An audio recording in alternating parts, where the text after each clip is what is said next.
Hey, ladies and gentlemen, welcome back to the channel. As always, it is Nick here, back with your daily crypto news and analysis. And today we're going to be talking about Xinfin Network, aka XDC. So let's just dive in and let's start with the price chart. So not much has changed since my last major update on XDC. Basically, we are looking for either this to be our new support zone or possibly us retesting down here again at about like 3.25 cents to see if this is going to be our support zone until we have that higher expansion to the upside. But I would like for us to hold this resistance area as support because, as you guys do see back here in August, we rejected off this resistance quite a bit, and that's what allowed us to buy at nearly 2.5 cents. So we are waiting to see if this is going to hold or not. We're just waiting for the trend to continue. We're also waiting for the 203-day EMA, this blue line here, to be broken, which is at 4 cents. We tried to trail above it in the past, but we ended up getting met with major resistance and a rejection. So still watching the price chart pretty closely, but right now I'm actually more so focused on fundamentals because right now I'm not really focused on price action too much in this market. I've been accumulating a lot of tokens recently. A lot of altcoins look very good right now. And obviously, we've been focused on Bitcoin. We've been focused on all of crypto, what's happening around regulations and things like that. But for the most part, I do think that this is going to be a strong year still for crypto going into 2024. So with all of that, I seen this video get posted by Coin Club Quincy, which if you guys don't know, he is an XDC Foundation developer. He recently, I think it was like during 2021, started to blow up on YouTube as well as on Twitter because of his experience within crypto as well as development in crypto. Now, a lot of people look at him and say, oh, well, he's young, so he doesn't really know much about this space. That's extremely wrong. In fact, a lot of the individuals that are changing the way the world works are extremely young developers, like Quincy, for an example. And he is right on the ball with this. He's talking about dApps and how they will take over the blockchain the same way apps took over smartphones. And he does say 2009 iPhones versus BlackBerry versus Android, the apps won. 2023 blockchains versus each other, the dApps will win. Ask yourself this: how many companies design phones now? How many companies design apps? Practically every startup there is now. I bet billion-dollar apps outnumber billion-dollar phone companies 100 to 1. I bet billion-dollar dApps will outnumber blockchains 1,000 to 1. And listen closely to this video real quick. Is if you were to go back to 2007 and someone were to say, which one do you think is going to be bigger, the iPhone or the BlackBerry? And I said apps. They'd go, what? What do you mean apps? And I go, well, on the phone that you're going to interact with, you could like interact with like Facebook. You know, Facebook was around that time too. You may be able to interact with all these different services that were traditionally websites in a way that is directly in your phone. And most people back then would be going, what are you talking about? Like, this is just like, do you want a smartphone that's a touchscreen or do you want a smartphone that's like a BlackBerry or whatever? But really the name of the game was apps, because it doesn't matter if you are focusing on iPhone. It's really the smartphone notion of being able to interact with some piece of like really interacting with the same services that you would on a computer through a website, being able to interact with those services on your phone. And if you were focusing on apps, it wouldn't matter about BlackBerry. I mean, I guess it would in some capacity, but it wouldn't matter about iPhone or Android or the Windows phone. It would be the app itself, because Facebook is on all of those platforms. These different applications are on all of those platforms. It doesn't matter. The biggest thing is the app itself is a means of being able to engage with some level of productivity that you otherwise wouldn't have been able to engage with before. And that's the key thing that matters in terms of blockchain. So when people seem so focused on what blockchain, it's not really the blockchain, just like it's not whether it's iPhone or Android or whatever. It's about the app. Because regardless of what's going to happen is that app is going to allow for a certain level of productivity, i.e. a means of being able that app to be more scalable. That app can be interacted with worldwide. A means for that payment means to be interacted with that app seamlessly. It's all about that as opposed to really the individual blockchain itself, just like it's not really about the individual phone itself. Now, don't get me wrong. We sort of are in this world of like, oh my God, is it Bitcoin, Ethereum, XDC, XRP? And I may sort of like look at Bitcoin as like the BlackBerry in this regard. But the biggest thing is, the real question is, in terms of all these technologies being adopted in the future, is there a means of being able to build more productivity based on the dApps that they're able to provide, the same way that apps were the real innovation when it came to smartphones, not really the smartphone. Now, don't get me wrong, the smartphone was the means of being able to facilitate the app, but the blockchains is just a means of being able to facilitate the dApp. You see what I mean? That makes perfect. And I do completely agree with this. Like a lot of people do get caught up in the idea of comparing, XDC for an example to XRP and XRP to XLM and, vice versa. And, everybody's stuck in that narrative of like every blockchain is against every blockchain. But I think honestly, what we should be looking at is the product offering. I think that dApps themselves are extremely interesting, especially when you look at what they are doing, the fundamental value behind them. Like when we look at XDC, when we look at Xinfin, what Xinfin is doing, we look at the product offerings on Xinfin.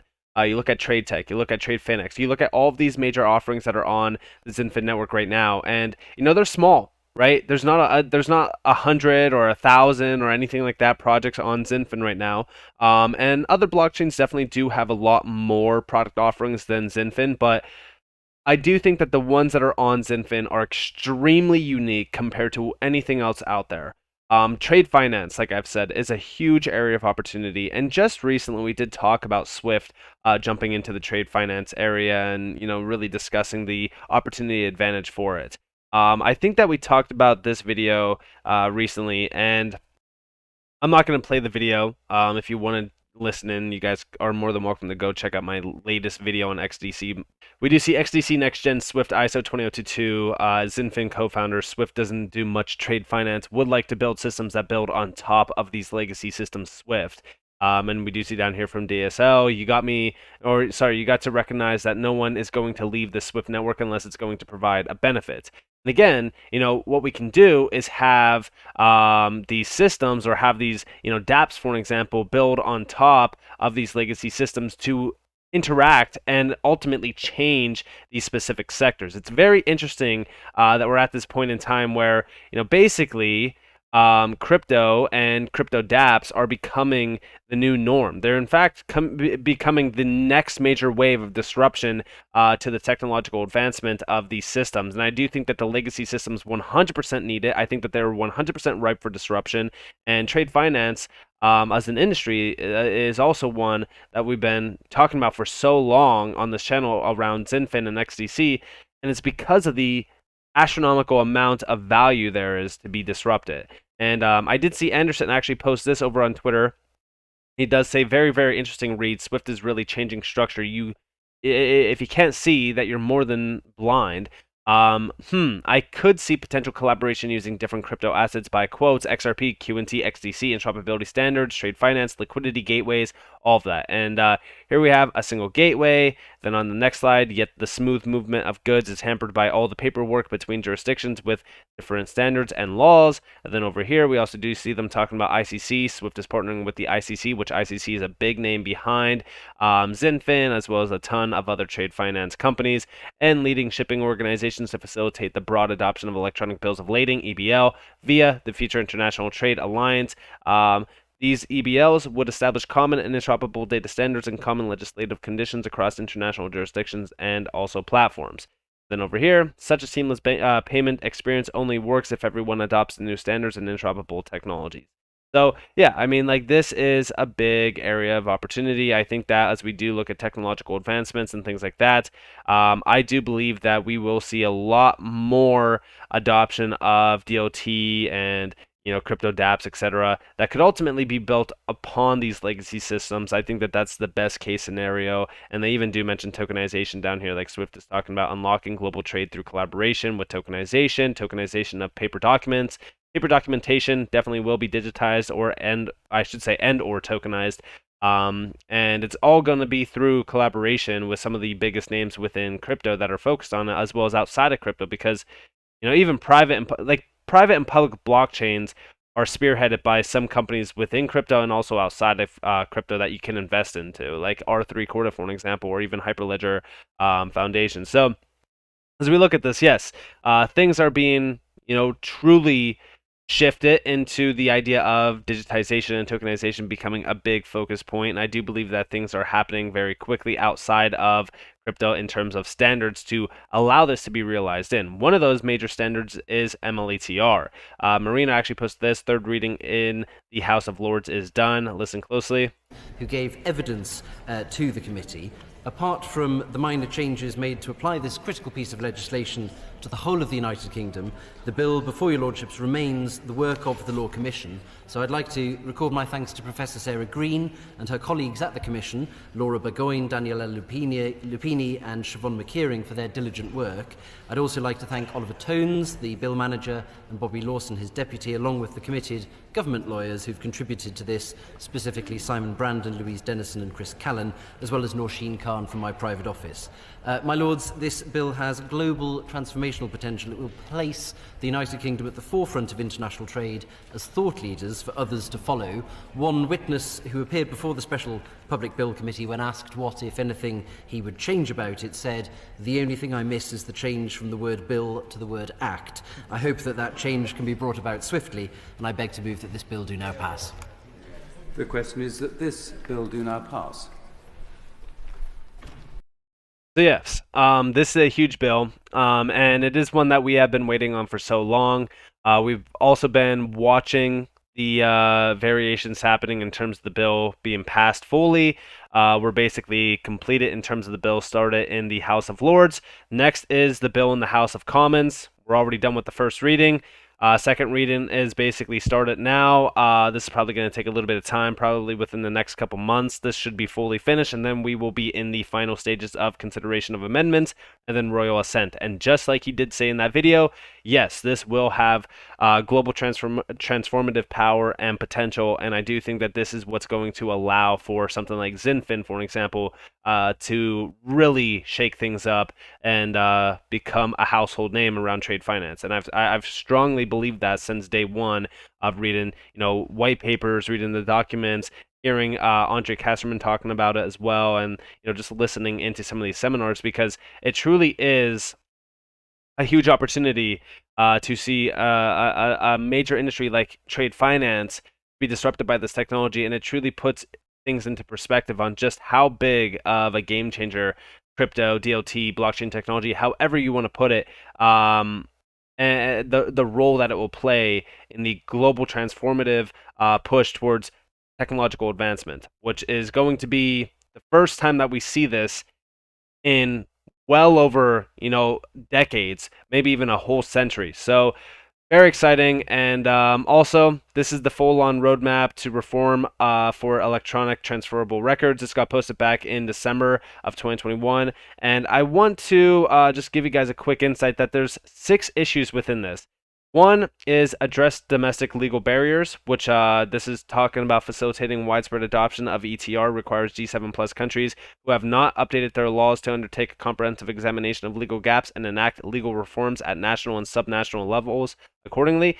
With MLETR, this is going to allow all of these major nations to come together and actually adopt a harmonized approach to standardization around this, which this is going to change pretty much everything. And this is also going to put things really into motive on, pushing things forward. Then down here, development of legal solutions. Again, all centered on MLETR. You see MLETR being the full forefront of all of this talk around legal solutions, regulations, all that kind of stuff. It's basically the go-to standard around this. Then we do see promote and support legal reform internationally, administrative procedures, bridge technical and interoperability issues. Again, we know that the UK is a leader with Quant being at the forefront with them. So Quant's already kind of working with the UK on a lot of things. I think that is going to be probably their interoperability standard that they utilize. And then down here, cooperate on cross-cutting regulatory issues. All of this is why things do take time around what's happening. A lot of people have asked me, like, when do you see all of this going into like full on it's go live, right? These things take a lot of time to go live because of the process, the whole breakdown of this. They need to go through the issues, solve the issues, and ultimately have that tech stack there. But digital trade is on the horizon. It is coming, and it is happening very fast. This is why I focus on XDC, especially at the point where we're under 4 cents. Like, a lot of people ask me, like, should I wait to buy at like 2 cents? Like, I do think that this whole trend that we had back here, where we were just kind of trading sideways, we had a little bit of a step here. Like, all of this is a buy to me. Long term, long term, like none of these buys here are going to matter in terms of like cents. Like, oh, you're not going to see somebody saying, "Hey, I bought at 2 cents," and then somebody saying, "Hey, I bought at 4 cents," and being scolded that they bought at 4 cents. No, because long term, I mean, like, you look at the adoption of these assets, you look at the adoption of these blockchain technologies. I mean, ultimately speaking, like, I do believe every single major company out there, every single major network, etc., will be utilizing these assets and the potential that these assets do have to disrupt specific things like trade finance. And trade finance is just one of many industries I'm sure that you guys are aware of that is being disrupted by these types of technologies. So with all that in mind, I hope that you guys enjoyed this video. If you guys did, definitely leave a like, subscribe, turn notifications on because of more free content. You guys are more than welcome to follow me on Twitter and join the free Discord down in the description below. As it's up to you all, have a beautiful day or a beautiful night wherever you guys are in this before. This has been Nick. Peace out, guys.